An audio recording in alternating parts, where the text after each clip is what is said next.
2008년에 영화 원앙소리라는 영화가 상영이 되어졌습니다. 크게 가슴을 울리는 감동을 주는 영화였죠. 할머니는 이렇게 말합니다. 나는 뒷전이고 소부터 챙기지. 우리 영감은 이 소 없으면 벌써 죽었어. 소 덕분에 살았지. 할머니와 할아버지와 소의 관계를 질투와 이해의 관계로 설명하고 있습니다. 그러나 그 소가 죽는 순간 할아버지의 한 축이 무너집니다.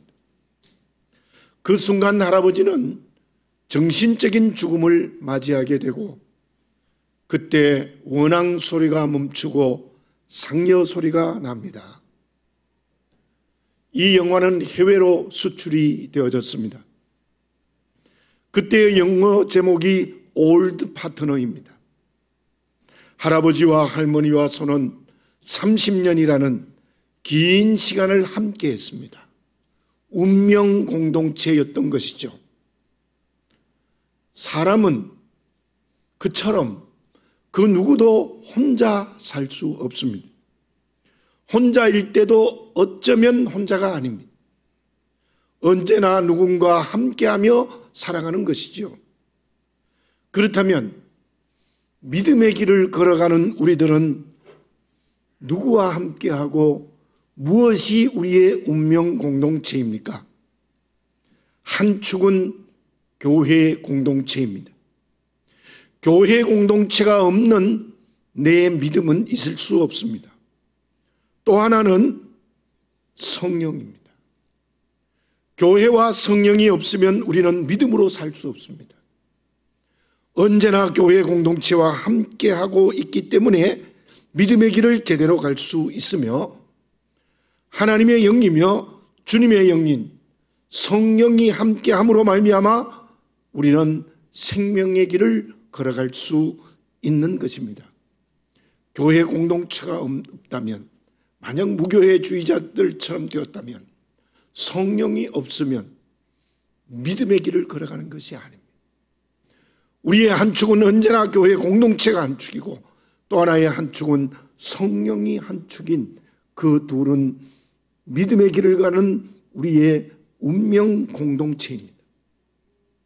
그런데 여기에서 우리가 알아야 될 것이 있습니다. 교회가 어떻게 시작되어졌습니까? 본문의 말씀으로 알 수 있습니다. 첫 교회가 예루살렘 교회입니다. 그 교회는 성령이 임재됨으로 시작되어졌습니다. 교회는 성령으로 탄생되어진 것입니다. 그러므로 교회 공동체와 성령이 두 축이지만 어떤 의미에서는 하나입니다. 교회가 시작된 것, 또 교회가 이루어지는 것, 교회는 성령으로 말미암아 탄생되고 성령으로 말미암아 이루어져 가기 때문입니다. 믿음의 공동체의 교회는 성령으로 움직여야 됩니다. 교회에 여러 가지 요소가 있습니다. 모이는 사람도 있고 예배도 있습니다. 그를 위한 행정도 있고 절차도 있습니다. 그런데 이것이 성령과 함께 하셔야 됩니다. 사람, 행정, 예배, 절차가 모두 성령과 함께 해야 됩니다. 그것이 회사와 다른 점이요, 학교와 다른 점이요, 이 세상 공동체와 다른 것입니다.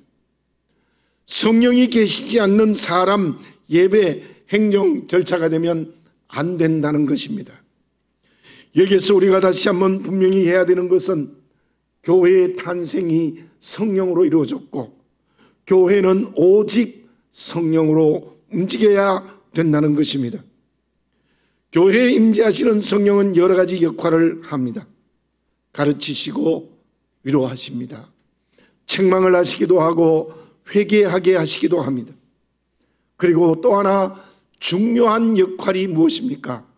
그것은 열매를 맺게 하시는 것입니다. 갈라디아서 6장 8절입니다. 자기의 육체를 위하여 심는 자는 육체로부터 썩어질 것을 거두고 성령을 위하여 심는 자는 성령으로부터 영생을 거두리라. 교회는 육체를 위하여 심으면 안 됩니다. 인위적인 방법으로 움직이면 안 된다는 것이지요. 성령을 위하여 심어야 합니다. 성령의 감동으로 무엇이든지 해야 한다는 거예요. 다르게 말하면 말씀대로 해야 됩니다. 그리스도 안에 해야 합니다. 그때에 성령의 열매가 맺히는 겁니다. 찬양대가 어떻게 찬양하는 겁니까? 성령의 감동으로 해야 됩니다. 가르치는 교사가 어떻게 가르쳐야 됩니까? 성령의 감동으로 해야 합니다. 교회에 어떤 일이 움직여지든지 성령의 감동으로 할 때 성령의 열매가 맺혀지는 것이죠. 에베소 교회를 봅시다. 처음에는 성령을 따라 움직였습니다. 그때 성도들은 하나님 앞에서 또 사람 앞에서 하나님을 사랑하고 사람과 서로 사랑하는 열매를 맺었습니다. 그런데 시간이 갈수록 성령이 아니라 사람의 잣대로 움직이기 시작했습니다. 그곳에 성령의 열매인 사랑이 없게 된 겁니다. 그것을 주님이 이렇게 말씀하십니다. 요한계시록 2장 4절과 5절입니다. 그러나 너를 책망할 것이 있나니 너는 처음 사랑을 버렸느니라. 그러므로 어디서 떨어지는지를 생각하고 회개하여 처음 행위를 가지라. 만일 그리하지 아니하고 회개하지 아니하면 내가 내게 가서 내 촛대를 그 자리에서 옮기리라. 처음 행위를 가져라. 회개하라. 그 모든 말씀의 의미가 무엇입니까? 성령의 감동으로 하지 않았다는 거예요. 처음에는 성령의 감동으로 했는데 시간이 갈수록 사람의 잣대로 해버렸다는 거예요. 그래서 모두 성령의 감동으로 하는 것이 회개요, 처음 사랑을 가지는 것이라고 설명하고 있습니다. 원래 우리 교회의 표가 성령으로 열매 맺는 교회입니다. 우리 모두 성령의 감동을 받아야 합니다. 그 감동으로 봉사하고 관계를 맺어야 됩니다. 행정과 절차도 인위적으로 하지 말고 성령으로 해야 합니다. 그때 하나님께서 우리 교회에 성령으로 열매 맺는 교회가 되게 하실 줄로 믿습니다. 그러면 우리 교회가 성령으로 열매 맺기 위하여 무엇을 해야 합니까? 성령으로 감동받았다는 것이 구체적으로 무엇입니까? 텔레비전 프로그램에서 이러한 내용을 본 적이 있습니다. 여러분들도 보신 적이 있을 것입니다. 한 할머니가 비교적 넓은 집에서 살고 있습니다. 그런데 그 넓은 집의 방마다 물건이 가득 차 있습니다. 그 물건이 어떤 물건입니까? 대부분이 주워온 쓰레기들입니다. 누가 버린 쓰레기를 가져와서 방마다 가득 채워놓은 겁니다. 악취가 납니다. 벌레들이 있고 곰팡이가 피었습니다. 할머니는 그 짐 사이의 좁은 공간에서 잠을 자고 식사를 하고 생활을 합니다. 사람들이 다 버리라고 아무리 설득해도 안 됩니다. 심지어 자녀들의 말도 듣지 않습니다. 그렇게 많은데도 매일 리어커를 끌고 가서 또 물건을 주워와서 집에 채웁니다. 참으로 비참한 생활을 하고 있습니다. 그런데 상담사와 구청 직원이 여러 번 끈질기게 설득해서 그 물건들을 다 치우게 했습니다. 다시 수리하니 깨끗하고 아름다운 집이 되었고, 할머니도 건강검진을 다시 해서 병든 모든 것을 치유하고 집으로 돌아오게 된다는 내용입니다. 여러분, 집에 한 주간만 버리지 않아도 쓰레기가 이곳저곳에 쌓이게 됩니다. 집이 깨끗해지기 위해서는 매일매일 버릴 것을 버려야 되는 것이죠. 성령의 감동을 받아 열매 맺기 위해서 어떻게 해야 됩니까? 본문의 상황을 봅시다. 예수님은 승천하셨습니다. 공회로부터 핍박이 시작되었습니다. 그때 120명의 성도들이 마가의 다락방에서 기도드렸습니다. 어떤 일이 일어났습니까?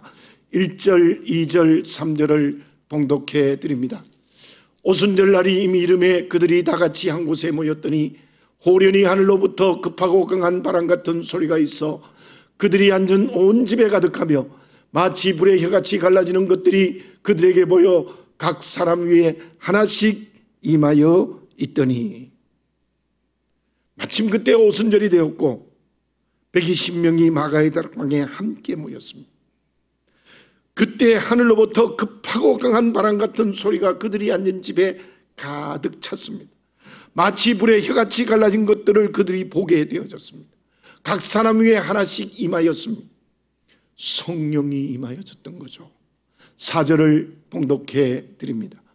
그들이 다 성령의 충만함을 받고 성령이 말하게 하심을 따라 다른 언어들로 말하기를 시작하니라.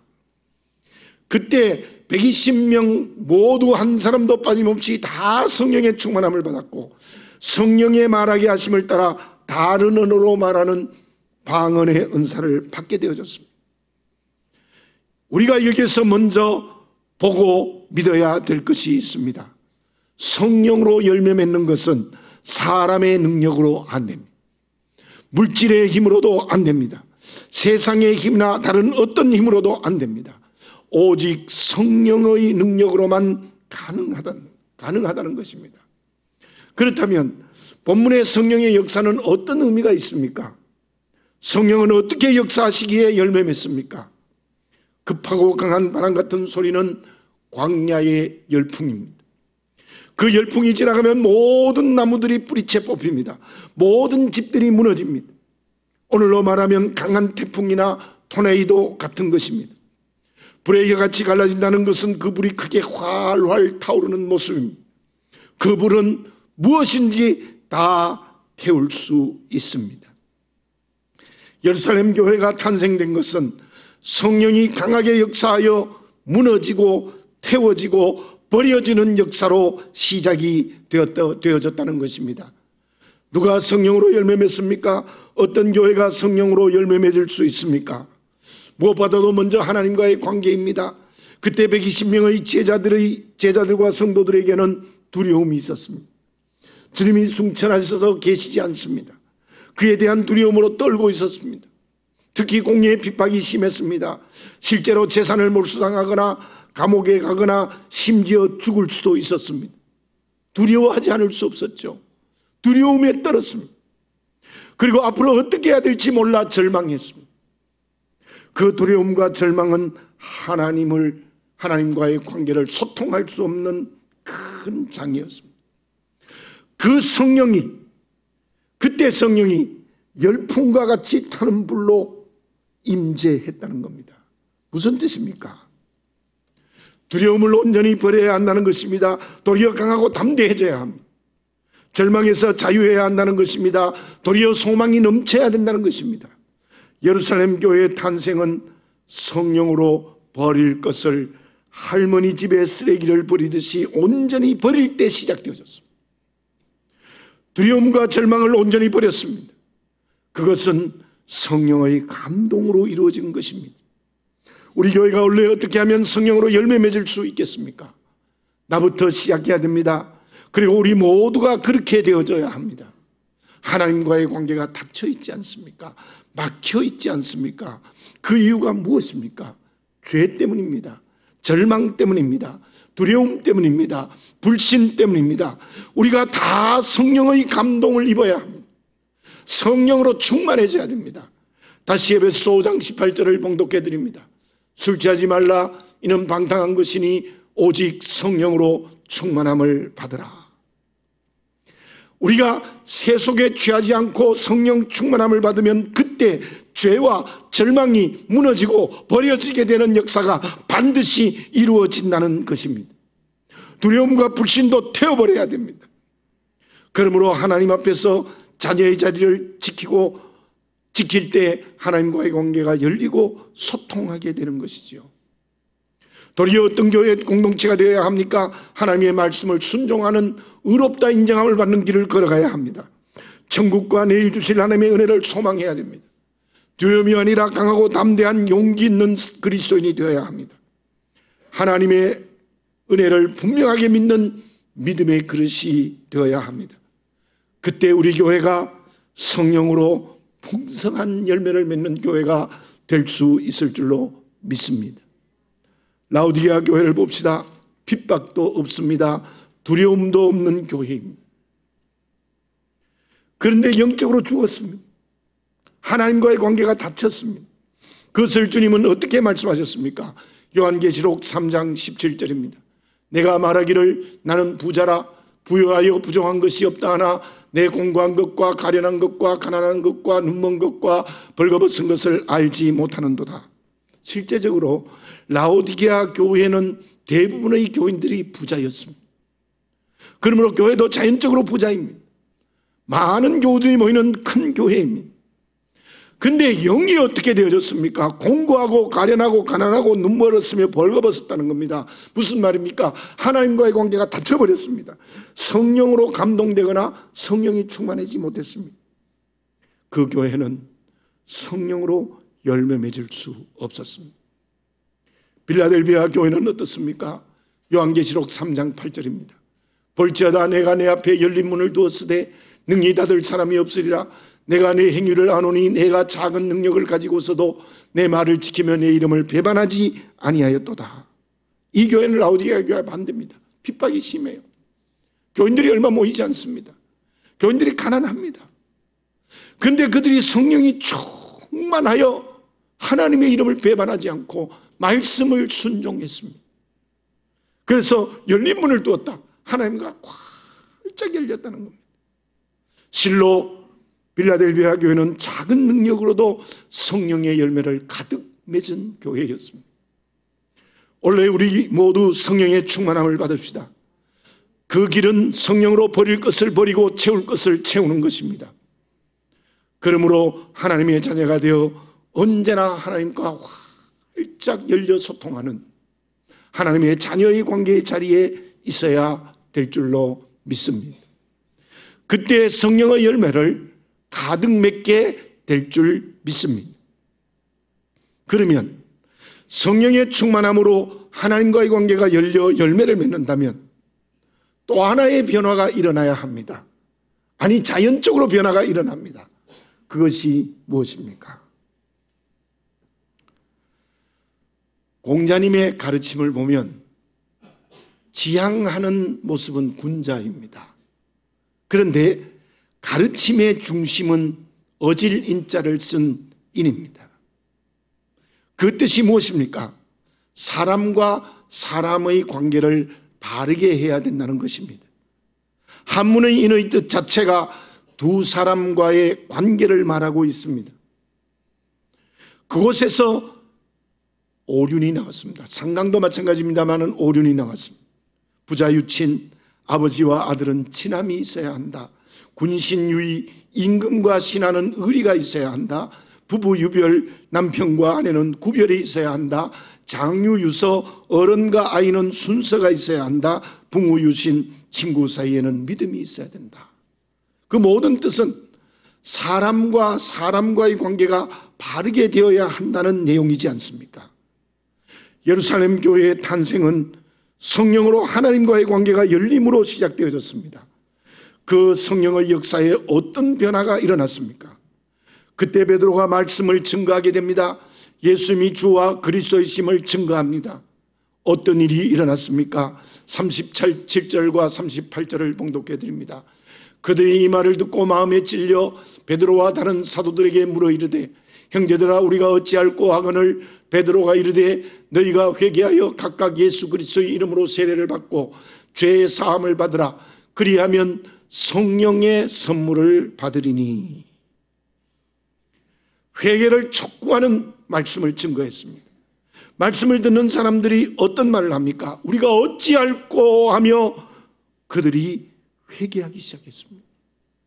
회개하여 용서함 받아서 하나님과의 관계가 열려져야 한다는 것입니다. 그때 회개하여 주님을 메시아로 믿고 하나님께 열린 사람이 3,000명이나 되었습니다. 우리 교회가 진정 성령으로 열매 맺는 교회가 되기 위해서 닫힌 하나님과의 관계가 열리는 진실한 회개가 필요합니다. 하나님과의 관계가 닫혀 있다면 나부터 회개합시다. 하나님께 교만하다면 겸손과 가난한 마음이 필요합니다. 그렇게 하나님과의 관계가 열렸을 때 더 중요한 변화가 예루살렘 교회에 일어났습니다. 44절과 45절을 봉독해 드립니다. 믿는 사람들이 다 함께 있어 모든 물건을 서로 통용하고 또 재산과 소유를 팔아 각 사람의 필요에 따라 나눠주며 재산을 모두 사도들 앞에 내어놓았습니다. 그리고 필요에 따라 가져갔습니다. 물질을 서로 공유하는 역사가 일어났습니다. 칼 마르크스가 공산주의를 만들 때의 세 가지 축 중에 하나의 축이 바로 예루살렘 교회였던 거죠. 다 내어놓고 필요에 따라 가져가는 이상사회가 바로 예루살렘 교회였습니다. 46절을 봉독해 드립니다.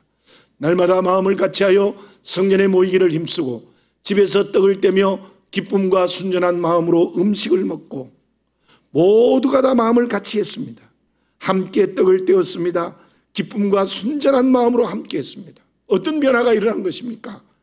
성도와 성도의 관계가 진심으로 사랑하는 관계의 변화가 일어났습니다. 모든 성도들이 마음과 마음을 열어젖히는 생명의 변화가 이 교회에 일어났습니다. 시기와 분쟁이 없어졌습니다. 미움과 정죄와 편가르기가 없어졌습니다. 행동으로 서로 사랑하는 관계로 거듭났습니다.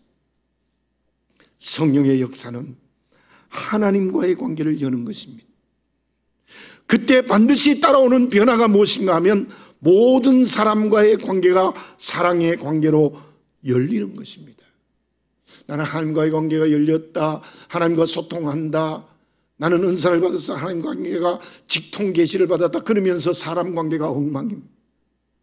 닫혀 있습니다. 정죄합니다. 미워합니다. 편가릅니다. 그 사람은 성령으로 감동받은 사람이 아닙니다. 우리가 성령으로 감동받았다는 것, 성령이 충만했다는 것은, 하나님과 열렸다는 것은 모든 이웃과의 관계가 열리는 겁니다. 원수가 사랑의 사람으로 보이는 거예요. 원수가 없어지는 거예요. 미움과 시기와 정죄와 편가르기가 다 없어졌어. 서로 그리스도 안에서 한 몸의 공동체가 되는 사랑의 관계의 역사가 일어나는 것입니다.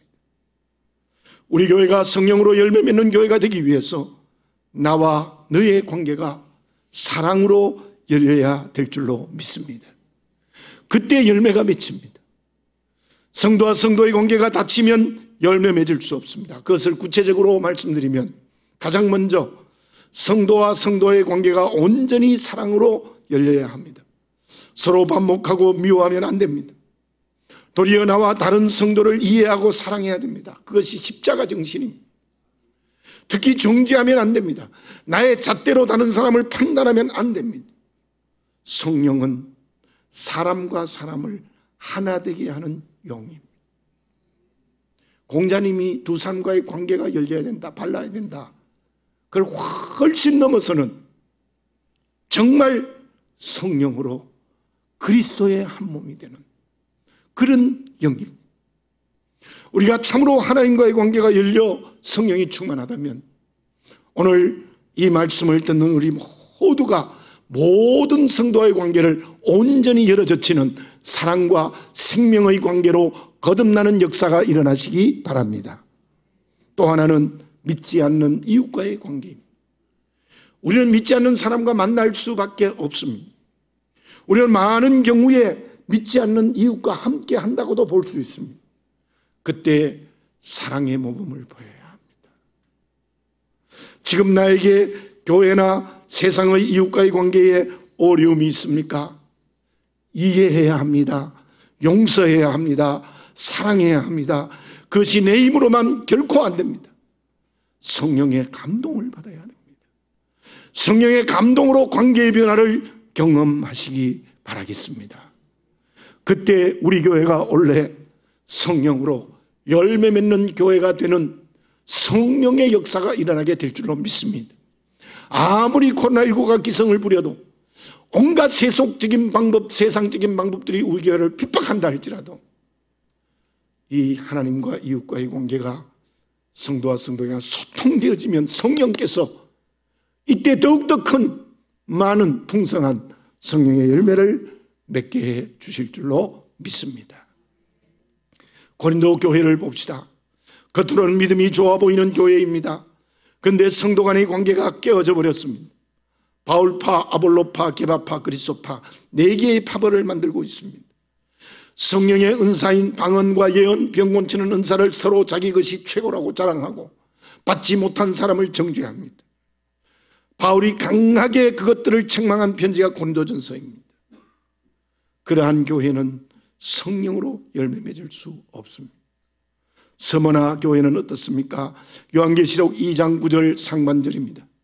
내가 내 환난과 궁핍을 알거니와 실상은 내가 부요한 자니라. 겉으로는 가난합니다. 핍박도 심합니다. 그러나 영적으로 부자인 교회라는 겁니다. 교회는 경제적으로 가난하고 환난도 많습니다. 그러나 하나님께 열려있고 성도끼리 서로 사랑하는 교회입니다. 주님은 그 교회를 책망하시지 않고 칭찬만 하셨습니다. 성령으로 열매 맺는 교회였습니다. 사랑하는 교우 여러분, 원래 우리 교회의 표가 성령으로 열매 맺는 교회입니다. 교회의 탄생은 성령으로 이루어졌습니다. 교회가 이루어지는 것도 성령으로 이루어져야 합니다. 그처럼 우리 교회가 교회다워지는 것은 성령으로만 가능합니다. 그러면 우리 모두는 성령으로 감동을 받고 성령으로 충만해져야 합니다. 하나님과의 관계가 열려야 합니다. 그리고 예루살렘 교회처럼 성도와 성도의 관계가 사랑의 관계로 온전히 열려야 합니다. 이해하고 용서하고 함께해야 합니다. 더 나아가서 믿지 않는 이웃들에게 사랑의 모범을 보여야 합니다. 그때 우리 교회가 원래 아무리 어렵고 힘들더라도 성령으로 열매 맺는 교회가 될 수 있을 줄로 믿습니다. 그러면 결과가 어떻습니까? 47절을 봉독해 드립니다. 하나님을 찬미하며 또 온 백성에게 칭송을 받으니 주께서 구원받는 사람을 날마다 더하게 하시니라. 그렇습니다. 온 백성들에게, 믿지 않는 이스라엘 사람들에게까지도 칭송을 받았습니다. 그러므로 구원받는 사람들이 날마다 더해지는 역사가 일어났습니다. 우리 교회가 이 지역에 또 알지 못하는 열방에 믿지 않는 이웃들에게 칭송을 받으면 얼마나 좋겠습니까? 비난이 아니라 칭송을 받으면 얼마나 좋겠습니까? 성령의 충만한 교회가 되기만 하면 하나님께서 그러한 은혜를 주실 줄로 믿습니다. 그리고 우리 교회, 그리고 베트남 교회들에게 구원받는 사람들을 날마다 더하게 하여 주실 줄로 믿습니다. 2022년 올해 처음부터 시작부터 코로나19로 인하여 혹은 다른 여러 가지 여건 때문에 힘들 수도 있습니다.